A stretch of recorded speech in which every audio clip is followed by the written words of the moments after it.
അപ്പോൾ ഇന്ന് ഞാൻ life stock inspector exam prepare ചെയ്യുന്നവർക്ക് വേണ്ടിയിട്ട് ഹസ്ബൻഡറി ഓഫ് ഗോഡ്സ് എന്ന് പറയുന്ന ടോപ്പിക്കാണ് പ്രിപ്പയർ ചെയ്തിട്ടുള്ളത്. അപ്പോൾ നിങ്ങൾക്ക് എല്ലാവർക്കും അറിയാം, ടോപ്പിക് വൈസ് നമ്മൾ കവർ ചെയ്തുകൊണ്ടിരിക്കുകയാണ്.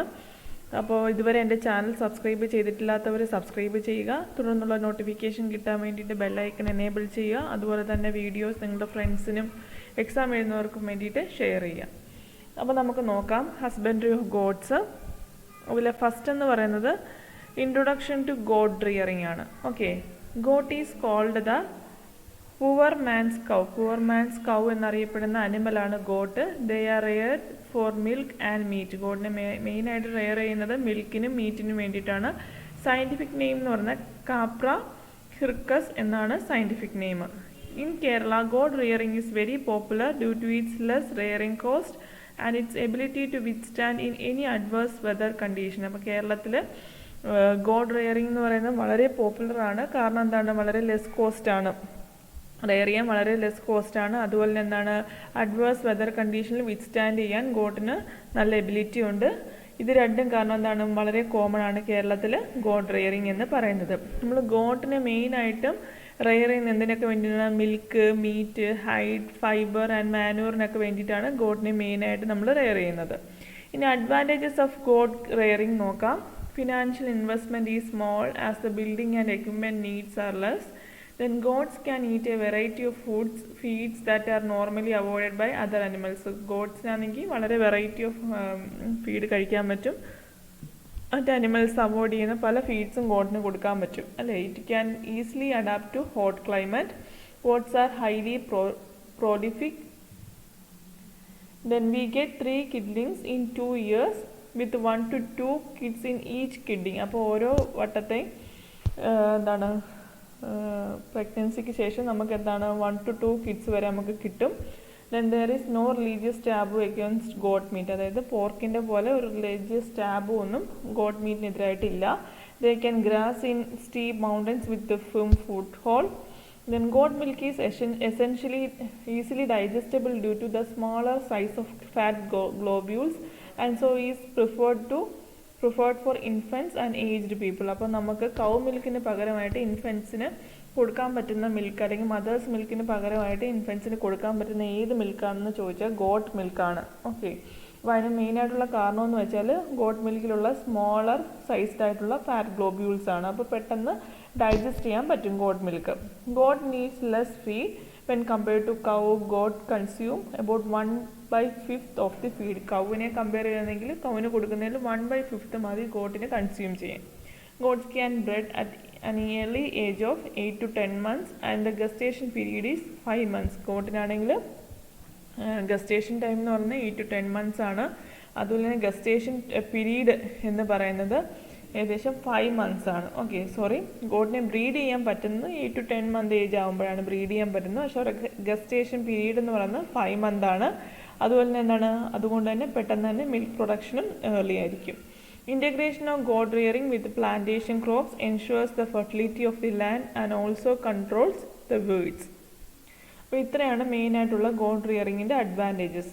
അപ്പോൾ ഇത് മെയിനായിട്ടും കുറച്ച് തിയറിറ്റിക്കലായിട്ടുള്ള ടോപ്പിക്സ് ആണ് നമ്മളിപ്പോൾ പറഞ്ഞു വരുന്നത്. കാരണം നിങ്ങളുടെ സിലബസിൽ കൊടുത്തിരിക്കുന്ന എക്സാക്റ്റ് തന്നെ സംഭവങ്ങളാണ് നമ്മളിവിടെ കവർ ചെയ്യുന്നത്. ഓക്കെ, ഞാൻ സിസ്റ്റംസ് ഓഫ് റിയറിംഗ് ഗോട്ട്സ് നോക്കാം. There are mainly 4 methods of rearing goats. First one എന്ന് പറഞ്ഞാൽ tethering, second one extensive system, third one intensive system and fourth one is semi intensive system. അപ്പോൾ മെയിനായിട്ടും ഗോഡ്സിനെ rare ചെയ്യുന്ന 4 method വഴിയാണ്. Tethering ഉണ്ട്, extensive method ഉണ്ട്, intensive rearing ഉണ്ട്, semi intensive method ഉണ്ട്. ടെതറിങ് എന്താണെന്ന് നോക്കാം. In this system goats are tied with a rope to a tree or a peg and they will be able to graze from the surrounding. അതായത് ഇങ്ങനെ ഒരു മരത്തിലോ കാണാമല്ലോ നോർമലായിട്ട് ചെയ്യുന്നത്, മരത്തിലോ കമ്പിലോ ഒക്കെ കെട്ടിയിട്ടിട്ട് ഇങ്ങനെ തന്നെ മേയാനായിട്ട് വിടുന്നു, ഗ്രേസ് ചെയ്യാനായിട്ട് അനുവദിക്കുന്നു. This system is suitable if the number of goats is less, say 1 or 2. ഇപ്പം വീടുകളിലൊക്കെ 1 or 2 ആടുകളൊക്കെ ആണോ ഉണ്ടെങ്കിൽ അങ്ങനെ ചെയ്യാവുന്നതാണ്, അല്ലേ. ടെതറിങ് ആണ് നമ്മൾ ചെയ്തു വരുന്നത്. In extensive system എന്ന് പറയുമ്പോൾ goats are let out to graze on free range and provide with shelter during night hours. അതായത് ഇങ്ങനെ മേയാനായിട്ട് ഇങ്ങനെ വിടുന്നു, ഫ്രീ ആയിട്ട് വിടുന്നു, പക്ഷേ രാത്രി സമയത്തിൽ ഷെൽട്ടർ കൊടുക്കുന്നു. ഇൻറ്റൻസീവ് റിയറിംഗ് എന്ന് പറയുന്നത് ഇവിടെ മെയിനായിട്ടും ഷെഡ്സിലായിരിക്കും ഗോഡ്സിനെ റെയർ ചെയ്യുന്നത്. കൺഫൈൻഡ് ആയിട്ടുള്ള എക്സ്ക്ലൂസീവ്ലി ഷെഡ്സിലായിരിക്കും ഇവരെ റെയർ ചെയ്യുന്നത്. അതുപോലെ തന്നെ fed on cut fodder and concentrates. അത് നമ്മൾ കട്ട് ഫോഡറും അല്ലെങ്കിൽ കോൺസെൻട്രേറ്റ്സും ഒക്കെ ഈ ഷെഡിൽ തന്നെ കൊണ്ട് കൊടുക്കുകയാണ് ഇൻറ്റൻസീവ് റെയറിങ്ങിൽ ചെയ്യുന്നത്. ഇനി സെമി ഇൻറ്റൻസീവ് മെത്തേഡ് എന്ന് പറയുമ്പോൾ എന്താണ്? കോമ്പിനേഷൻ ഓഫ് ഇൻറ്റൻസീവും എക്സ്റ്റെൻസീവും മെത്തേഡാണ്. അതായത് പകൽ സമയങ്ങളിലൊക്കെ ഗോഡ്സിനെ ഇങ്ങനെ ഗ്രേസ് ചെയ്യാനായിട്ട് അനുവദിക്കുന്നു. പക്ഷെ എന്താണ്? റെസ്റ്റ് ചെയ്യുന്ന സമയത്ത് ഇവരെ ഷെഡിലേക്ക് മാറ്റുന്നു. അതാണ് നമ്മൾ സെമി ഇൻറ്റൻസീവ് മെത്തേഡ് വെച്ചിട്ട് ഉദ്ദേശിക്കുന്നത്. ഓക്കെ, അപ്പോൾ ടെതറിങ് ഉണ്ട്, എക്സ്റ്റെൻസീവ് സിസ്റ്റം ഉണ്ട്, ഇൻറ്റൻസീവ് റെയറിങ് ഉണ്ട്, അതിൻ്റെ സെമി ഇൻറ്റൻസീവ് റെയറിങ് ഉണ്ട്. ഇനി ഹൗസിംഗ് റിക്വയർമെൻറ്റ്സ് ഓഫ് ഗോഡ്സ് നോക്കാം. Goats do not require elaborate house or brand. Simply dry and clean sheltered enclosures are all that is need. അതായത് ഇവർക്ക് വലിയ എലാബറേറ്റ് ആയിട്ടുള്ള ഹൗസോ ഒന്നും ആവശ്യമില്ല. അവർക്ക് വളരെ സിമ്പിൾ ആയിട്ടുള്ള ഡ്രൈ ആൻഡ് ക്ലീൻഡ് ആയിട്ടുള്ള ഷെൽട്ടേഴ്സ് ആണ് ആവശ്യമുള്ളത്. A lean to type of shed placed at the side of an existing building is the cheapest. The floor should be made of raised wooden or bamboo platform. The flooring എന്ന് പറയുന്നത് bamboo പ്ലാറ്റ്ഫോമോ അല്ലെങ്കിൽ wooden പ്ലാറ്റ്ഫോമോ ആയിരിക്കണം. Cheap roofing materials can be used to reduce the cost of production. Okay. And each goat needs 1 meter square floor area. അപ്പോൾ ചോദിക്കാവുന്നതാണ് ഗോട്ടിന് വേണ്ടി ആവശ്യമുള്ള floor area എത്രയാണെന്ന് വെച്ചാൽ ഓരോ ഗോട്ടിനും 1 meter square floor area ആണ് ആവശ്യമുള്ളത്. Kids should be provided with loose stalls.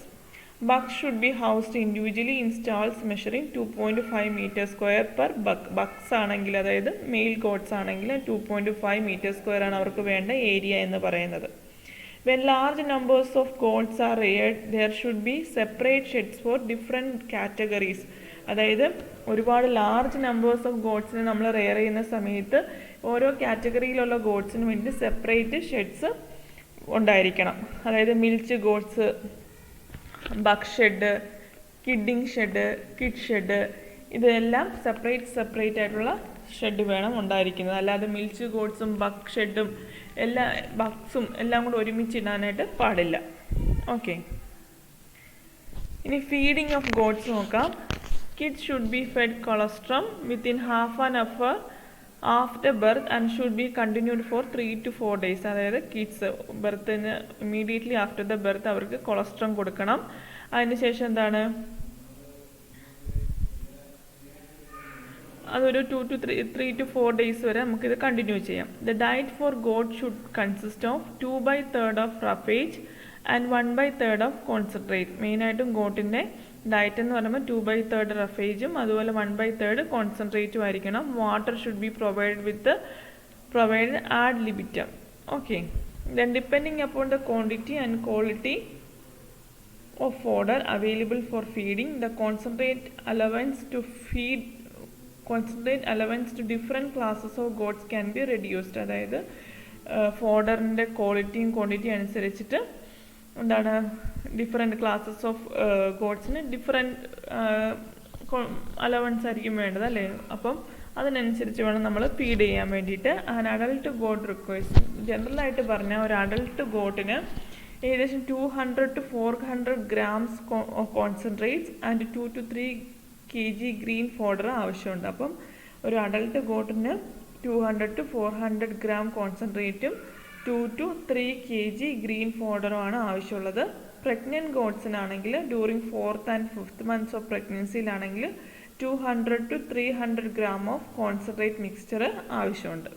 The concentrate mixture for adult goat should contain 18% crude protein. അപ്പം നമ്മുടെ കോൺസെൻട്രേറ്റ് മിക്സ്ചർ അഡൾട്ട് ഗോഡിനുള്ള കോൺസെൻട്രേറ്റ് മിക്സ്ചറിൽ 18% ക്രൂഡ് പ്രോട്ടീൻ വേണം. അതുപോലെ തന്നെ 70% TDN, whereas kids needs 20% CP. അതായത് കിഡ്സിനാണെങ്കിൽ എന്താണ് 20% ക്രൂഡ് പ്രോട്ടീൻ ആവശ്യമുണ്ട്. ഓക്കെ, അപ്പോൾ ഇതാണ് ഫീഡിങ് ഓഫ് ഗോഡ്സ് എന്ന് പറയുന്നത്. നിങ്ങൾ ഇതിൻ്റെ മെയിനായിട്ടുള്ള ഇമ്പോർട്ടൻ്റ് കാര്യങ്ങൾ മാത്രം ഓർത്ത് വെക്കുക. അതായത് ഡയറ്റ് എത്ര ആയിരിക്കണം? 2/3 ഓഫ് റഫേജും 1/3 കോൺസെൻട്രേറ്റും ആയിരിക്കണം. അതായത് കിഡ്സിന് എന്താണ് ഉടനെ തന്നെ ആഫ്റ്റർ ബർത്ത് ഉടനെ തന്നെ കൊടുക്കുന്നത് എന്താണെന്ന് വെച്ചാൽ കൊളസ്ട്രോൾ കൊടുക്കുന്നത്. അതുപോലെ തന്നെ എന്താണ് ഒരു അഡൾട്ട് ഗോട്ടിനാണെങ്കിൽ 200 to 400 grams ഓഫ് കോൺസെൻട്രേറ്റ് വേണം.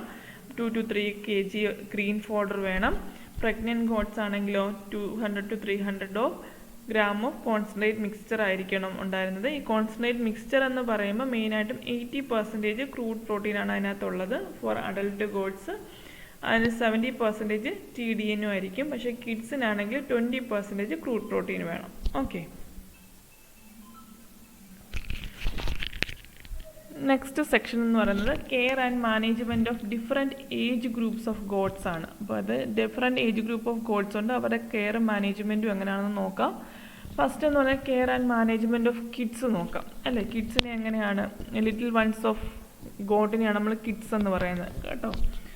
New born kids should be given proper care. The nostrils should be cleaned and placental membrane sticking onto the body should be removed. Then hold the kids by hind legs with head down for a few seconds to clear the respiratory tract. The end portion of the umbilical cord should be immersed in iodine solution. Colostrum should be fed within half an hour. അതായത് kids ഉണ്ടാകുമ്പോൾ new born കിഡ്സിന് വേണ്ട care എങ്ങനെയൊക്കെയാണെന്നാണ് പറയുന്നത്. New born kids ആകുമ്പോൾ എന്താണ് proper care കൊടുക്കണം. അവരുടെ nostrils എല്ലാം അതുപോലെ തന്നെ പ്ലാസെന്റൽ മെംബ്രെയിൻസും എല്ലാം തന്നെ നല്ലപോലെ റിമൂവ് ചെയ്യണം. അത് നോസ്ട്രിൽസ് നന്നായിട്ട് ക്ലീൻ ചെയ്യണം. പ്ലാസെന്റൽ മെംബ്രെയിൻസ് എന്തെങ്കിലും ഉണ്ടെങ്കിൽ അതിനെ റിമൂവ് ചെയ്യണം. അതുപോലെ തന്നെ എന്താണ് ഈ കിഡ്സിനെ എങ്ങനെ ഹൈൻഡ് ലെഗ്സ്, അതായത് ഹൈൻഡ് ലെഗ് പിടിച്ചുകൊണ്ട് ഈ ഹെഡ് താഴെ ആ ഒരു പൊസിഷനിൽ ഹെഡ് താഴെ വരുന്ന രീതിയിൽ ഹോൾഡ് ചെയ്യണം. അപ്പോൾ എന്താണ് ഈ റെസ്പിറേറ്ററി ട്രാക്കിൽ എന്തെങ്കിലുമൊക്കെ പ്രശ്നം ഉണ്ടെങ്കിൽ ബ്ലോക്കോ അങ്ങനെ എന്തെങ്കിലും ഉണ്ട് പോകാൻ വേണ്ടിയിട്ടാണ് അങ്ങനെ ചെയ്യുന്നത്. അതുപോലെ എന്താണ് അംബിലിക്കൽ കോഡിൻ്റെ എൻ പോർഷൻ എന്ന് പറയുന്ന അയഡിൻ സൊല്യൂഷൻ ഇമേഴ്സ് ചെയ്തിരിക്കണം. അതുപോലെ തന്നെ വിത്തിൻ ഹാഫ് ആൻ അവർ തന്നെ കൊളസ്ട്രോൾ നമ്മൾ കൊടുക്കണം കേട്ടോ. ഈ അംബിലിക്കൽ കോഡിൽ ഇങ്ങനെ അയഡിൻ സൊല്യൂഷൻ ഇമേഴ്സ് ചെയ്യണമെന്ന് പറയുന്ന കാരണം എന്തെങ്കിലും ഇൻഫെക്ഷനോ മൈക്രോബ്സോ ഒക്കെ ഉണ്ടെങ്കിൽ അത് പോകാൻ വേണ്ടിയിട്ടാണ്. Up to 3 months of age, all the kids can be kept together. After that, male and female kids should be separated. 3 months വരെ കിഡ്സിനെ ബർത്ത് കഴിഞ്ഞിട്ട് 3 months വരെ ഈ കിഡ്സിനെ ഒരുമിച്ച് നമുക്ക് താമസിപ്പിക്കാം. പക്ഷേ എന്താണ് 3 മാസം കഴിഞ്ഞ് കഴിഞ്ഞാൽ മെയിലിനെയും ഫീമെയിലിനെയും സെപ്പറേറ്റ് ചെയ്യണം. Kids below 3 months may be kept in a room heated using infrared bulbs. Dehorning is practiced within 1 week of birth using caustic potash. അപ്പം ഡീഹോണിങ് വിത്തിൻ 1 week തന്നെ ചെയ്യാറുണ്ട് കോസ്റ്റിക് പൊട്ടാഷ് യൂസ് ചെയ്തിട്ട്. അതുപോലെ തന്നെ എന്താണ് 3 months താഴെയുള്ള കിഡ്സിനെ ആണെങ്കിൽ ഇപ്പം അവർക്കൊരു ബോഡിയൊക്കെ വാം ചെയ്യാൻ വേണ്ടിയിട്ട് ഇൻഫ്രാറെഡ് ബൾബ്സ് ഉപയോഗിച്ചിട്ട് നമുക്ക് അവരുടെ റൂമൊക്കെ ഒന്ന് വാം ചെയ്ത് വെക്കാൻ പറ്റും. ഇത്രയാണ് നമ്മളുടെ കിഡ്സിനെ കൊടുക്കേണ്ട കെയർ. ഓക്കെ, എങ്ങനെയാണ് അവരെ കെയർ മാനേജ് ചെയ്യേണ്ടതെന്ന് പറയുന്ന ഒരു സെക്ഷനായിരുന്നു ഇത്. നെക്സ്റ്റ് എന്ന് പറയുന്നത് care and management of does ആണ്. Goats attain puberty at 7 months to 1 year time. അപ്പം ഗോഡ്സ് പ്യൂബർട്ടിയിലെത്തുന്നത് 7 to 1 year ടൈമിലാണ്. The adult females can kept in groups. Applying the urine of some old inhabitants on the body of newly introduced animals will help to prevent attack by other animals. അപ്പോൾ പുതിയ ഏതെങ്കിലും ഒരു animal അതിനെ introduce ചെയ്യുകയാണെങ്കിൽ പല അനിമൽസിൻ്റെ എന്താണ് യൂറിനോ അങ്ങനെ എന്തെങ്കിലുമൊക്കെ ബോഡിയിൽ ഇൻട്രൊഡ്യൂസ് ചെയ്താൽ എന്താണ് മറ്റ് അനിമൽസ് അറ്റാക്ക് ചെയ്യാതെ അവരെ നോക്കും. Overgrown hooves cause discomfort and even deformity in old age. This condition is prevented by trimming the hooves when they become overgrown. The signs of heat exhibited by doe are wagging of tail, frequent bleating, excitement, restlessness, swollen and edematous vulva, clear discharge from the vagina, drop in milk yield, lack of interest in feed. ഇതൊക്കെയാണ് എന്താണ് അവരൊരു puberty എത്തി അല്ലെങ്കിൽ എന്താണ് breed ചെയ്യാൻ സമയമായി ആ ഒരു സമയം കാണിക്കുന്നത് ഇത് സൈൻസ് ആണ്. സൈൻസ് ഓഫ് ഹീറ്റ് എന്ന് പറയുന്ന കുറച്ച് കാര്യങ്ങളാണ് ഇപ്പോൾ പറഞ്ഞത്. നമുക്ക് care and management of bucks നോക്കാം. Bucks should be kept separately, especially those used for service. അപ്പം ബഗ്സിനെ നമ്മൾ പറഞ്ഞു മെയിൽ, അതായത് 4 months കഴിഞ്ഞാൽ ബഗ്സിനെ നമ്മൾ സെപ്പറേറ്റ് ആയിട്ട് താമസിപ്പിക്കണം. Otherwise they generally attack each other and cause injuries. അല്ലെങ്കിൽ അവർ അങ്ങോട്ടും ഇങ്ങോട്ടും അറ്റാക്ക് ചെയ്തിട്ട് ഇഞ്ചുറീസ് ഉണ്ടാക്കാം. ബിക്കോസ് ബഗ്സ് എന്ന് പറഞ്ഞാൽ വളരെ അഗ്രസീവായിട്ടുള്ള അനിമൽസ് ആണ് അല്ലേ. Bucks should be given regular exercise by trimming them on a long rope, tying them on a long rope.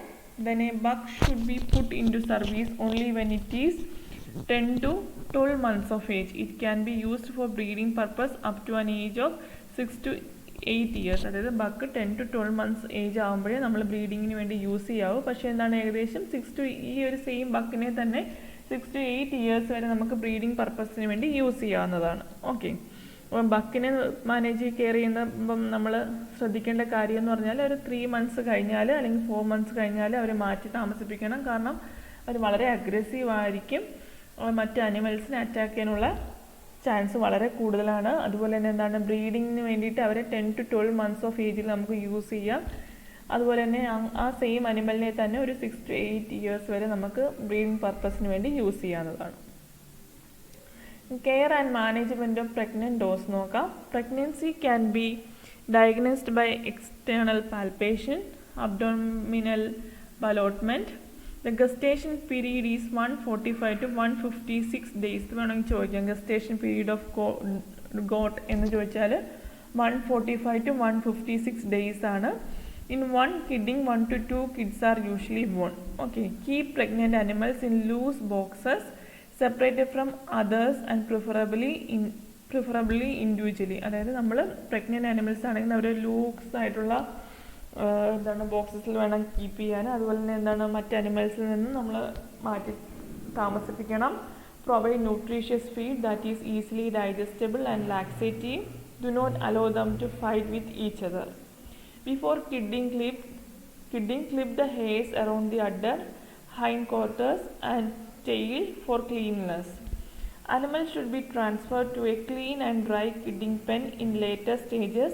Sufficient bedding should be provided as the dog approaches paturation. Paturation approach ചെയ്യുന്നതോടുകൂടി നല്ലൊരു sufficient ആയിട്ടുള്ള bedding, നല്ല clean dry ആയിട്ടുള്ള ഒരു space നമ്മൾ provide ചെയ്യണം. The animal should be kept under constant supervision. അതുപോലെ pregnant ആയതുകൊണ്ട് തന്നെ കോൺസ്റ്റൻ്റ് ആയിട്ട് നമ്മൾ അവരെ നോക്കണം, ഒബ്സർവ് ചെയ്യണം. ഓക്കെ, ഇത്രയാണ് care and management of pregnant does. ഇനി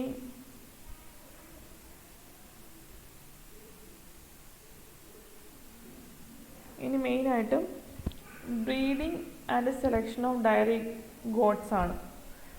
എന്തൊക്കെയാണെന്ന് നോക്കാം. Breeding and selection of dairy goats. ഇപ്പോൾ സെലക്ഷൻ മെത്തേഡ്സ് നോക്കുമ്പോൾ, while buying an adult goat its milk production should be check. അതായത് അഡൽട്ടായിട്ട് വാങ്ങുന്ന ഗോട്ടാണെങ്കിൽ അവരുടെ മിൽക്ക് പ്രൊഡക്ഷൻ നമ്മൾ ചെക്ക് ചെയ്യണം. Milk yield per day assessed by recording 2 consecutive milkings should be more than 0.5 kg. അതായത് മിൽക്ക് ഈൽഡ്, ഓരോ ദിവസത്തെ മിൽക്ക് ഈൽഡ് നമ്മൾ അക്സസ് ചെയ്യണം. എങ്ങനെയാണ്, 2 കോൺസിക്യൂട്ടീവ് ആയിട്ടുള്ള മിൽക്കിങ്സിൻ്റെ റീഡിങ് വെച്ചിട്ട് വേണം നമ്മൾ അത് അസസ് ചെയ്യാനുള്ള. അതെന്ന് പറയുന്നത് ഏകദേശം 0.5 kg കൂടുതലായിരിക്കണം. When selecting young goats the dam's production must be checked.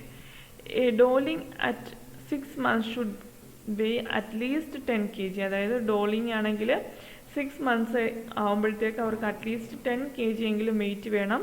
Similarly, 1 year old female goat should weigh about 20 kg.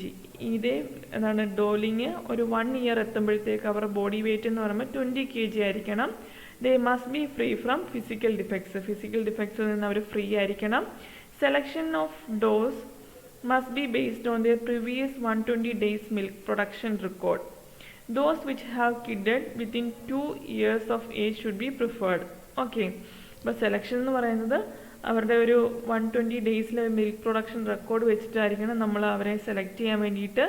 അതുപോലെ തന്നെ എന്താണ്, does which have kidded within 2 years age should be preferred. Okay, ഇനി അവരുടെ breeding methods നോക്കാം. For breeding either natural service or artificial insemination can be used. ബ്രീഡിങ്ങിന് natural ആയിട്ടുള്ള മെത്തേഡോ അല്ലെങ്കിൽ ആർട്ടിഫിഷ്യൽ ഇൻസെമിനേഷൻ മെത്തേഡോ നമുക്ക് യൂസ് ചെയ്യാം. If natural service is to be followed, the ratio of buck to doe should be 1:20. അപ്പം ഇത് ചോദിക്കാൻ വേണമെങ്കിൽ ചോദിക്കാം. നാച്ചുറൽ മെത്തേഡാണ് നമ്മൾ ഓപ്റ്റ് ചെയ്യുന്നതെങ്കിൽ റേഷ്യോ ബക്ക് ടു ഡോ എത്രയാണെന്ന് വേണമെങ്കിൽ ചോദിക്കാം. അത് 1:20 ആണ്. 1 ബക്കിന് 20 ഡോ എന്നുള്ള ഒരു റേഷ്യോ ആണ് യൂസ് ചെയ്യുന്നത്. Artificial insemination can be done with frozen buck semen available in artificial insemination centres using AI gun and vaginal speculum. അപ്പം നമ്മൾ ആർട്ടിഫിഷ്യൽ ഇൻസെമിനേഷന് യൂസ് ചെയ്യുന്ന ടൂൾസ് ഏതൊക്കെയാണ്? AI ഗണ്ണും വജൈനൽ സ്പെക്കുലവുമാണ് നമ്മൾ ഇതിനായിട്ട് യൂസ് ചെയ്യുന്നത്. ഓക്കെ, അപ്പോൾ ഇത്രയായിരുന്നു ഇന്നത്തെ നമ്മളുടെ ക്ലാസ്സിൽ. അതായത് ബ്രീഡിംഗ് മെത്തേഡ്സ് മെയിനായിട്ട് നമ്മൾ പറഞ്ഞത് breeding and selection of dairy ഗോഡ്സിൽ ശ്രദ്ധിക്കേണ്ട കാര്യങ്ങൾ, അതുപോലെ എന്താണ് care and management of lactating does, അതുപോലെ തന്നെ care and management of pregnant does. നമ്മൾ ലാക്ടേറ്റിംഗ് ഡോസിൻ്റെ കാര്യം പറഞ്ഞില്ലല്ലേ. അപ്പോൾ care and management of lactating ഡോസിൽ injuries to the teats and udder of the does should be avoided. അതായത് ടീത്ത്സിലും അഡറിലുള്ള ഇഞ്ചുറീസ് നോർമലി നമ്മൾ അവോയ്ഡ് ചെയ്യണം. കാരണം ആ ഇഞ്ചുറീസിലൂടെ ആയിരിക്കും ഇൻഫെക്ഷൻ അല്ലെങ്കിൽ മൈക്രോബ്സ് ഉള്ളിലേക്ക് പോകുന്നത്, ഇൻഫെക്ഷന് കാരണമാകാം. Generally goats are milk twice a day. Prepare the goat for milking by washing the udder with lukewarm water containing potassium permanganate and dried with a clean cloth. അതായത് മിൽക്കിങ്ങിൻ്റെ സമയത്ത് ശ്രദ്ധിക്കേണ്ട കാര്യങ്ങളാണ്. സാധാരണ നമ്മൾ ടോയ്സ് എ ഡേ ആണ് milk ചെയ്യുന്നത്. അതുപോലെ തന്നെ മിൽക്കിങ്ങിന് വേണ്ടി പ്രിപ്പയർ ചെയ്യുമ്പോൾ അഡർ വാഷ് ചെയ്യണം. അതായത് വാം വാട്ടറിൽ പൊട്ടാസ്യം പെർമാംഗനേറ്റ് ഉപയോഗിച്ച് വാം വാട്ടറിൽ ഒരു സൊല്യൂഷൻ ഉണ്ടാക്കുക. അത് വെച്ച് വേണം അഡർ വാഷ് ചെയ്യാൻ. അതിനുശേഷം നല്ല ക്ലീൻ ക്ലോത്ത് വെച്ചിട്ട് അഡർ നന്നായിട്ട് വൈപ്പ് ചെയ്ത് നല്ല ക്ലീൻ ആക്കി വെക്കണം. Milking should be done by full hand method വെച്ചിട്ടായിരിക്കണം നമ്മൾ മിൽക്കിംഗ് ചെയ്യേണ്ടത്. അതുപോലെ keep the lactating doe away from ബക്സിൽ നിന്നും ലാക്ടേറ്റിംഗ് ഡോവിനെ മാറ്റണം. അതുപോലെ തന്നെ immediately after milking remove the milk from the shed. കാരണം അവിടെ ഷെഡിൽ പൊടിയും അങ്ങനെയുള്ള കാര്യങ്ങളൊക്കെ കാണുമല്ലോ, അപ്പം അതിൽ നിന്നെല്ലാം മിൽക്ക് മാറ്റുക. Then do not allow goat hair to fall in the milk. Strain the milk immediately. Clip the hairs around the udder of the doe. അപ്പം അഡറിന് ചുറ്റുമുള്ള ഹെയർസ് ക്ലിപ്പ് ചെയ്യുക. അതുപോലെ തന്നെ മിൽക്ക് സ്ട്രെയിൻ ചെയ്യണം. സ്ട്രെയിൻ ചെയ്ത് യൂസ് ചെയ്യാവൂ. ഗോട്ടിൻ്റെ ഹെയർ ഒരിക്കലും മിൽക്കിൽ വീഴാതെ നോക്കുക. മിൽക്കിങ്ങിന് ശേഷം ഷെഡിൽ നിന്ന് മിൽക്ക് എത്രയും വേഗം റിമൂവ് ചെയ്യുക. അതുപോലെ ലാക്ടേറ്റിംഗ് ഡോയിനെ ഒരിക്കലും ബക്സിൻ്റെ അടുത്ത് വിടാതിരിക്കുക, അവരെ മാറ്റി പാർപ്പിക്കുക. ഓക്കെ, ഇത്രയാണ് നമ്മൾ എന്ത് ചെയ്യേണ്ടത്? ലാക്ടേറ്റിംഗ് ഡോസിനെ തയ്യാർ ചെയ്യുമ്പോൾ ശ്രദ്ധിക്കേണ്ട കാര്യങ്ങൾ. അപ്പോൾ നമ്മൾ care and management of lactating does പറഞ്ഞു, ദെൻ പ്രഗ്നൻറ്റ് ഡോസ് പറഞ്ഞു, ബക്സിനെ പറ്റി പറഞ്ഞു, then care and management of does പറഞ്ഞു, care and management of kids പറഞ്ഞു അല്ലേ. ദെൻ മെയിനായിട്ട് ഗോഡ്സിൻ്റെ feeding, housing requirements, system of rearing goats, അതുപോലെ അഡ്വാൻറ്റേജസ് ഓഫ് ഗോഡ് റെയറിങ്. ഇത്രയാണ് നമ്മൾ ഈ ക്ലാസ്സിൽ നമ്മൾ ഡിസ്കസ് ചെയ്തത് അല്ലേ. അപ്പോൾ നമുക്ക് നെക്സ്റ്റ് ക്ലാസ്സിൽ ഡിസീസസ് ഓഫ് ഗോട്ട് നോക്കാം. ഏതൊക്കെ ഡിസീസസ് ആണ് ഗോഡ്സിനെ ബാധിക്കുന്നതെന്ന് നോക്കാം. അത് നമുക്ക് നെക്സ്റ്റ് സെക്ഷനിൽ എടുക്കാം, ഇല്ലെങ്കിൽ ഇത് ടു ലെങ്തി ആയിട്ട് പോവും. ഓക്കെ, അപ്പോൾ നമുക്ക് അടുത്ത ക്ലാസ്സിൽ കാണാം. അതുവരെ ബൈ.